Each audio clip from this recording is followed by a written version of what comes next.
Kumza lising amaga chamapan humfuda Myanmar dagi refugee oina changlakhiba singna Manipur da separate administration taliba si India gi Meetyeng-Da Yarabasu Manipur gi Oinadi anti-state ni haina Cocomi gi convener Kuraizam athobana Manipur gi governor Ajay Kumar Bahala da thaksinkhre ngasi Cocomi gi mioi taret na saba mihut kangbu amana Raj Bhavan da changduna Manipur gi governor Ajay Kumar Bahala ga minute kunlom faminaduna Manipur gi irang asida wakhal taminaba yanaba lamayahum panba memorandum amasu pishinki ngasi governor unakhiba Cocomi gi mihut kangbu aduda Kuraizam athoba women wing gi convener Mahairoi Singh convener na chingba sing sarukyakhi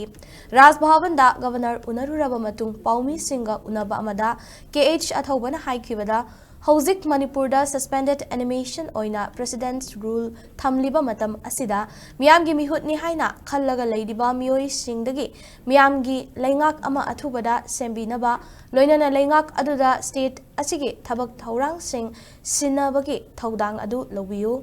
loinana suspended animation gi manung asida thokliba irang asi loishinaba amadi mahusagi punsida hanjin handuna tangdu leitaba state ama oinaba lokhatfam thokpa thabak thaurang sing president gi mahut sinba oina governor na lokhatpiu suspension of operation gi agreement sing sign tawriba group UPF amadi KNO gi luchingba oiriba ZRA gi president Thanglian Pau Kaite amadi KNO gi president PS Haukip Makhoi Aniasi foreigner ni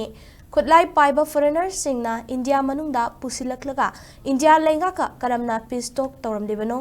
Manipur gi leihauda makhoi gi designated camp sanaba sel piram dibasi karamna chumme haidoribano masige mayokta Meetyeng changbiraga chapchaba thabak paikhat piu haina yawba memorandum adu pisilambani haiki Yam asidasu president rule gi yamna traumatic of experience me yamama leihibani na miyamda kodang kusong na balangtak na ba adu report me yamama lei no high report sa itak phathabina na baidongna governor na formal ekoi miyamda ekoi message adu pidana yaraga di ekoi press report to birakanda manipur miyamda nakal primaki lei miyam sida achumba asenba judicial we go wapam sing aduga by being a matamashida, President Isada, Governor, Poshnegi Matamashida, Lokat Pigadaba, Tangai Padaba, significant initiative Singado, Miyamda, went for me, Bigoida, out of you have a